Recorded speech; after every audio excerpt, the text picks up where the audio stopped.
Today we'll look at the great myth of meaning and happiness, that there is a call in life and we have to be in it. Actually, there are three moments of call in life. That first moment is an invitation to adulthood. It happens at the threshold of our adult independence. We're on our own now. The teachers have gone. Our parents have stepped back.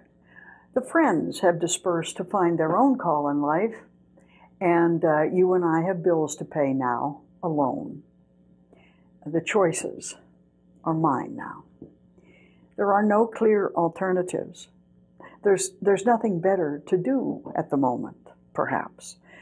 We just stumble from one thing to another. We fall into things. We accept offers with nothing to compare them to.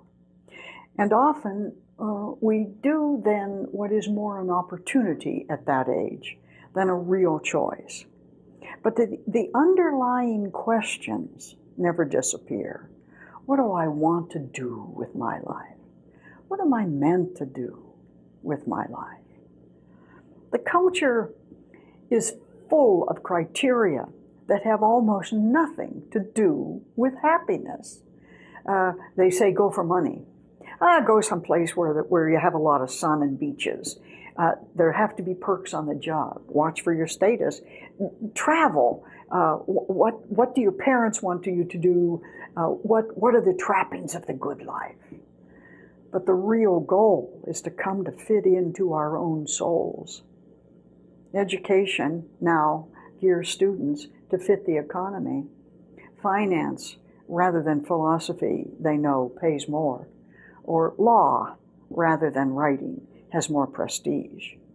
But that's not happiness. Happiness depends on choosing a life path, a commitment for worthy reasons, and using it to do worthy things. Which is why it can take so long to find happiness. The second call, on the other hand, comes at the mid stages of life. George Bernard Shaw wrote once, "The only man I know who behaves sensibly is my tailor. He takes my measurements anew each time he sees me. The rest of them go on with their own measurements and expect me to fit them." Our measurements change as we go. Midlife, we often discover that our measurements have changed immeasurably. We have simply outgrown our younger selves. What satisfied us when we were younger is we find no longer stimulating or satisfying or exciting, let alone fulfilling now. And going on in it, we find, is simply living a creeping death. One part guilt, one part fear. I feel guilty if I leave. I'm afraid what will happen if I don't. And then experience replaces fantasy and life changes. And suddenly everything is up for review. Every past decision we've ever made, we find ourselves revisiting, and the questions get clearer now. Did I make the right choice then? Is who I am now really who I am? And is this what I was meant to do? We're into routine now, but passion and purpose have gone to dust. The young grow out to see what's out there and what's right for them some other place. But the middle-aged, they grow down into themselves to see what isn't right now and what is missing completely. When we begin to wonder why we're doing what we're doing, when the early sense of passion and purpose go, it's time to start thinking about what might be next, or ought to be next, or needs to be next. The secret to life is to be willing to grow into more than we are at present. Growth is simply the sloughing off of the past to become the rest of our present selves. There's also a third call. The third call is to a life that now goes on in a completely different direction or way than it ever did before.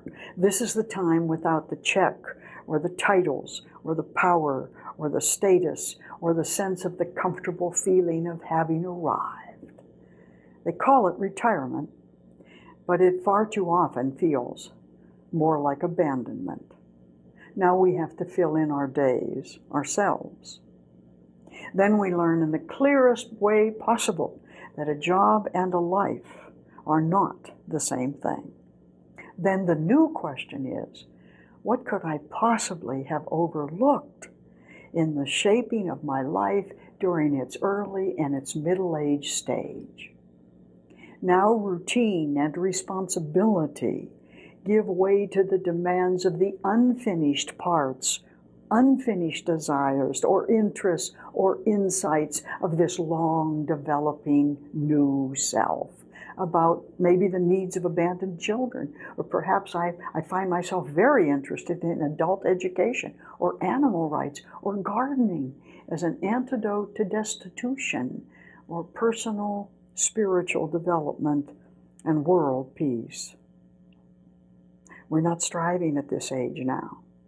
We're no longer seeking success. We don't sit around counting our accomplishments unless we're deeply depressed. Now we're about completing the self within. And underlying all of our choices this time is the question posed by the poet Carlos Castaneda: does this path have heart? Meaning, is this a path that has meaning to me and is also important to others, so that the rest of my time here will count for both of us? Or to put it another way, who or what would miss you if tomorrow you disappeared? William James wrote once, "The great use of life is to spend it for something that will outlast it, to make the world a more beautiful, peaceful, just, and livable place." So how do I know I'm doing the right thing? Well, it's not all that difficult now, is it? The question of this period is a most direct one. How do I know that I'm doing what I'm meant to do? We have two clues. One is enthusiasm, and the second is commitment. The first says, I like doing this, and the second says, it's worth spending a life on. What do we do for a reason beyond our own gain is a call. What we do for reasons beyond our own gain enable us to be the fullness of ourselves and to serve others at the same time, like Doctors Beyond Borders, for instance. And this moment can come in many forms. For those for whom job and call are one, then life is whole. That's wonderful if that happens. For those with a job that sustains them, but enables them to make a response to a call outside the job that energizes them and also enriches the lives of others, means that their lives are whole too. Call is an internal search for an outwardly meaningful life. Everyone has a call to do something, and we each have particular gifts of mind, of body, of brain, of personality, of skill that we're meant to be using for the greater good. Ayn Rand wrote, "If we all do the best we can for ourselves, the society will succeed." And it sounded good, except that it never happens. The truth is that I am important because I am important to you, not simply to me. And that is the meaning of family and community and society. None of us is self-sufficient. Someone else's need is our call. There are multiple dimensions of an authentic call. A call is authentic if the call within is never quieted by something other than itself. We're meant to become what we already are in the undercurrent of the self. as in I always wanted to do that. I knew when I was a child I was interested in that. Secondly, a call is authentic if it fits our skills. I can't be an artist, but I might be a teacher. And thirdly, a call is authentic if it goes beyond talent to purpose. I'm an eye doctor, but I do cataract clinics in Central America. The fourth is it puts me in the zone. I lose all sense of time when I do what I'm called to do and love to do. And fifth, it's good for my own soul to do it.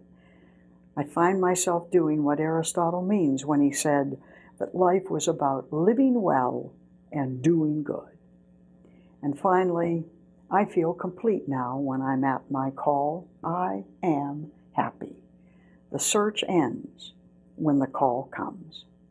William James wrote, "The great use of life is to spend it for something that will outlast it, to make the world a more just and livable place.